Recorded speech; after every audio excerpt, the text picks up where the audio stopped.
In 1945, Ho Chi Minh also wrote to Sukarno, suggesting that Vietnam and Indonesia help each other in the post-war struggle against their former colonial masters.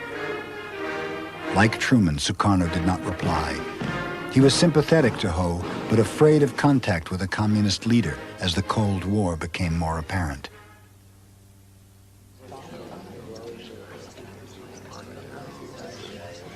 Indonesia had its own problems. During the war, the Dutch had fled into exile or had been brutally interned by the Japanese.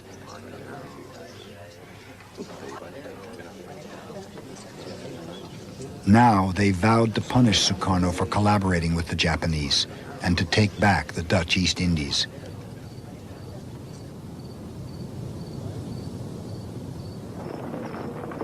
In September 1945, British troops landed on Java to take the Japanese surrender. The British brought Dutch exiles with them. The Dutch freed their imprisoned countrymen and gave them arms. The Allies ordered Indonesians to surrender the weapons given them by the Japanese. The Indonesians refused. Within weeks, fighting began.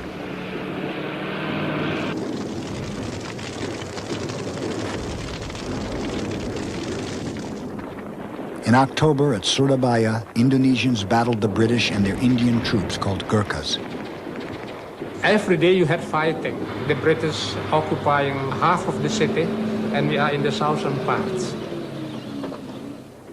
At some morning, I was still working at my headquarters, and then a girl came in better dress, so came there and put the head of a Gurkha officer in front of me on my table, with his ribbons completely. He has fought already in the Second World War.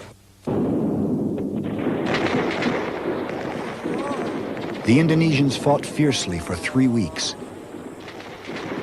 Though the outcome was inconclusive, the Battle of Surabaya inspired many more Indonesians to fight. Militant youth groups became the core of a new revolutionary army.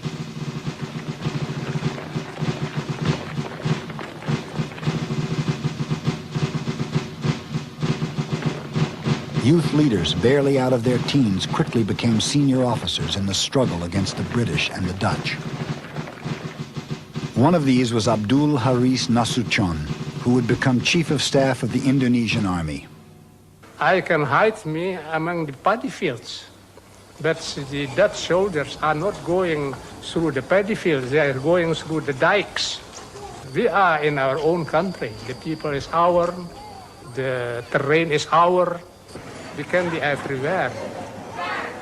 If the people is loyal to the Republic, then the army can move everywhere and have its own security, logistics with the people.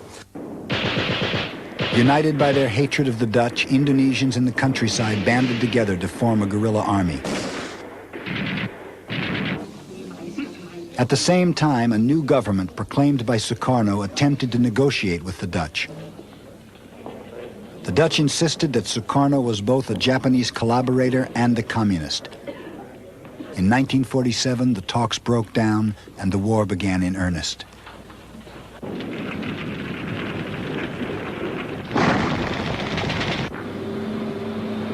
The Dutch attacked with armored divisions and air support.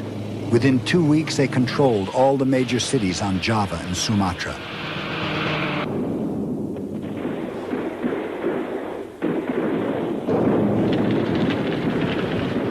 Indonesians still ruled the countryside. In the midst of the fighting, some Dutch were also troubled by conscience. One Dutch soldier, H.C. Prinsen, actually switched sides. We had lived through the German occupation. I had been in German prison myself, in concentration camps. So I felt very upset that we are going to do the same thing in Indonesia that the Germans had done against us. Once I came to Indonesia, it appeared to be true that we were fighting for the return of our profits. So in 1948, I decided that the moment had come, and I went to the other side. In the midst of the struggle against the Dutch, Indonesian communists tried to take control of the country. They were crushed not by the Dutch, but by General Nasution's Indonesian army. In December, the Dutch used the confusion to launch an offensive. They captured Sukarno and the Dutch capital of Yogyakarta. Sukarno's supporters appealed to the United States. The United States had refused to intervene in the struggle because the Dutch had assured them that Sukarno was a communist. Now convinced that Sukarno was not a communist, the U.S. threatened to cut off Marshall Plan aid to Holland unless the Dutch left Indonesia. The Dutch agreed to a ceasefire. There was bitter fighting until the very end. I had married a woman from here, and then the last day before the ceasefire, they killed my wife and 20 of my soldiers. So they were still able to hit me at the last moment.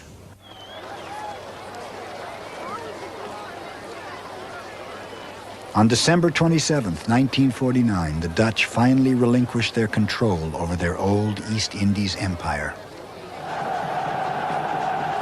The Dutch agreed to Indonesia's sovereignty. The next day, mobbed by cheering crowds, Sukarno drove to the Governor-General's palace.